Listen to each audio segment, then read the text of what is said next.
माँ का आखिरी सपना। रवि एक छोटे से गांव में रहने वाला लड़का था। उसके पिता का देहांत तब हो गया था जब वह सिर्फ 8 साल का था। घर की सारी जिम्मेदारी उसकी माँ सुशीला देवी के कंधों पर आ गई।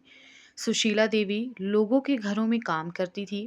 कभी बर्तन धोती, कभी कपड़े धोती, तो कभी खेतों में मजदूरी करती।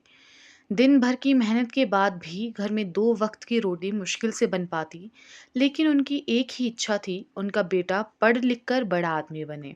रवि कई बार अपनी माँ से कहता, माँ, मैं पढ़ाई छोड़ देता हूँ, मैं भी काम करूँगा। माँ मुस्कुराकर कहती, बेटा, गरीबी हमारी किस्मत हो सकती है, लेकिन तेरी मंजिल नहीं। समय बीतता गया। रवि ने मेहनत की और शहर के एक अच्छे कॉलेज में दाखिला पा लिया। कॉलेज की फीस बहुत ज़्यादा थी, लेकिन माँ ने अपने गहने बेच दिए। रवि शहर चला गया। शहर पहुंचकर वह पढ़ाई में इतना व्यस्त हो गया कि माँ को फ़ोन करना भी कम कर दिया। माँ रोज़ उसका इंतज़ार करती, जब भी फ़ोन बजता उनकी आंखों में चमक आ जाती।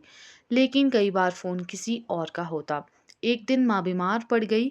डॉक्टर ने कहा कि उन्हें गंभीर बीमारी है और इलाज के लिए पैसों की ज़रूरत है। माँ ने यह बात रवि को नहीं बताई। वह नहीं चाहती थी कि बेटे की पढ़ाई पर असर पड़े। उधर रवि अपनी दुनिया में व्यस्त था। कॉलेज खत्म हुआ, उसे एक बड़ी कंपनी में नौकरी मिल गई। पहली तनख्वाह मिली तो उसने दोस्तों के साथ पार्टी की।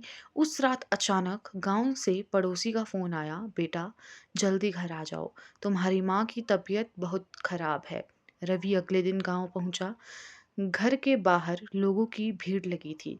उसका दिल जोर जोर से धड़कने लगा। अंदर जाकर उसने देखा, माँ सफ़ेद चादर में लिपटी हुई थी। रवि की दुनिया वहीं रुक गई। वह माँ के पैरों में गिरकर फूट फूट कर रोने लगा। तभी पड़ोसी ने उसे एक पुराना डिब्बा दिया। उसमें एक डायरी और कुछ खत थे। डायरी के पहले पन्ने पर लिखा था, मेरे बेटे रवि के नाम। रवि कांपते हाथों से पढ़ने लगा। उसने माँ ने हर दिन की बातें लिखी थी। कैसे उन्होंने भूखे रहकर उसकी फीस भरी, कैसे बीमारी छिपाई ताकि बेटे का भविष्य न रुके, कैसे वह रोज भगवान से बेटे की सफलता की प्रार्थना करती थी। आखिरी पन्ने पर लिखा था, बेटा, अगर तू यह पढ़ रहा है तो शायद मैं इस दुनिया में नहीं हूँ।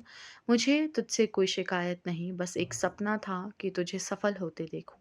जहाँ भी रहूंगी तुझ पर गर्व करूंगी। रवि जोर जोर से रोने लगा। उस दिन उसे समझ आया कि दुनिया में माँ जैसा कोई नहीं होता।